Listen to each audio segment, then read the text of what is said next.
ناظرین، اس طرح یہ بدبخت قوم اللہ تعالیٰ کی انبیاء کرام علیہ السلام کی توہین کرنے لگی اور ان کو منحوس کہنے لگی اور ان کو قتل کرنے کی دھمکیاں دینے لگی، تو ان کے اس عمل پر انبیاء کرام علیہ السلام نے اپنی قوم کو جو جواب دیا اس کا ذکر اللہ تعالیٰ نے قرآن پاک میں کچھ یوں ارشاد فرمایا ہے۔ سورہ یاسین کی آیت نمبر 19 میں اللہ تعالیٰ ارشاد فرماتا ہے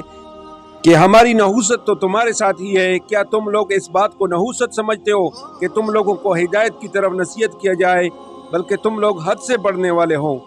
ناظرین، یہ ایسی بدبخت قوم تھی جنہوں نے سابقہ قوموں کی طرح تمام حدوں کو توڑ دیا اور سابقہ قوموں سے کہیں زیادہ اللہ تعالیٰ کی نافرمانیوں میں آگے بڑھ گئے، لیکن اس کے باوجود اللہ تعالیٰ کے انبیاء کرام علیہ السلام مسلسل اپنی قوم کو دعوت حق دیتے رہے اور ان کو اللہ تعالیٰ کے عذاب سے ڈراتے رہے کہ تم لوگوں نے سابقہ قوموں کی طرح تمام حدوں کو پار کر دیا ہے، اور جب کوئی قوم اللہ تعالیٰ کی نافرمان ہو جاتی ہے اور حد سے زیادہ بڑھ جاتی ہے تو اس وقت اللہ تعالیٰ اس قوم پر اپنا عذاب نازل کر دیتا ہے۔ اب بھی وقت ہے تم لوگ اللہ تعالیٰ کی طرف لوٹ آؤ اور اپنی نافرمانی سے باز آ جاؤ اور بت پرستی کو چھوڑ کر اللہ تعالیٰ کی عبادت کرنے لگ جاؤ۔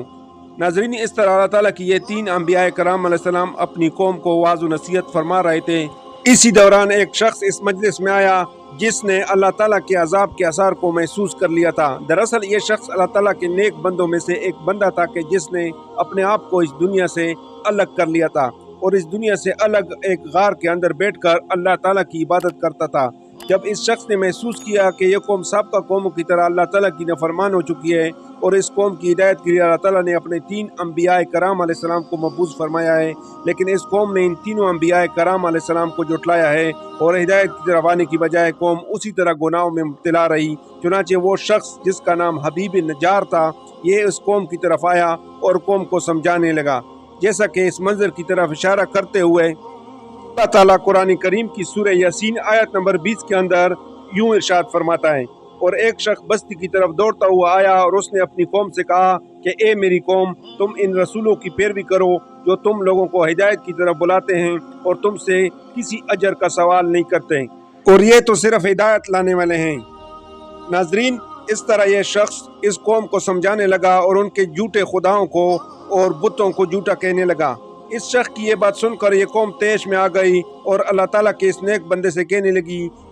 کیا تو بھی ان لوگوں کے ساتھ ہے؟ اس کے بعد اس بدبخت قوم نے اس شخص کو پکڑ لیا اور اس کو مارنا پیٹنا شروع کر دیا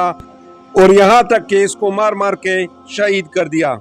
حضرت ابن عباس رضی اللہ تعالیٰ عنہ بیان فرماتے ہیں کہ یہ قوم اس شخص کے پیٹ پر چڑھ کر کودنے لگی، یہاں تک کہ اس شخص کی آنتیں باہر آ گئی اور بالآخر اس قوم نے اس کو شہید کر دیا۔ ناظرین، دوسری روایت میں آتا ہے کہ یہ شخص ادھر شہید ہوا اور ادھر اللہ تعالیٰ نے فوراً اس شخص کو جنت کے اندر داخل کر دیا، جیسا کہ اس منظر کی طرف اشارہ کرتے ہوئے اللہ تعالیٰ قرآن پاک کی سورہ یاسین کی آیت نمبر 26 میں کچھ یوں ارشاد فرماتا ہے، اور اللہ تعالیٰ نے ارشاد فرمایا کہ جا جنت میں داخل ہو جا۔ اس طرح اللہ تعالیٰ نے اس شخص کو فوراً ہی جنت کے اندر داخل کر دیا، اور جیسے ہی یہ شخص جنت میں داخل ہوا تو کہنے لگا کہ کاش میری قوم کو بھی اس بات کا علم ہو جاتا اور وہ بھی اللہ تعالیٰ کی وحدانیت پر ایمان لے آتے اور وہ بھی جنت میں داخل ہو جاتے، اور میرے پروردگار نے مجھے بخش دیا اور مجھے عزت کے ساتھ نوازا۔ پیارے ناظرین، اس طرح جب اس قوم نے اللہ تعالیٰ کے اس ولی کو قتل کیا اور اپنی نافرمانیوں سے باز نہ آئے اور اسی طرح کفر و شرک اور بت پرستی کے اندر مبتلا رہے، تو اس وقت اللہ تعالیٰ نے اس قوم پر اپنا دردناک عذاب نازل فرمایا۔ اللہ تعالیٰ نے حضرت جبرائیل علیہ السلام کو حکم فرمایا تو حضرت جبرائیل علیہ السلام نے ایک ایسی دردناک چیخ ماری جس کے نتیجے میں یہ سب کے سب لوگ ایک دم سے ہلاک ہو گئے اور ایک دم سب کے سب راکھ کے ڈھیر بن گئے، اور اسی طرح اللہ تعالیٰ نے اس نافرمان قوم کو ہلاک اور برباد کر دیا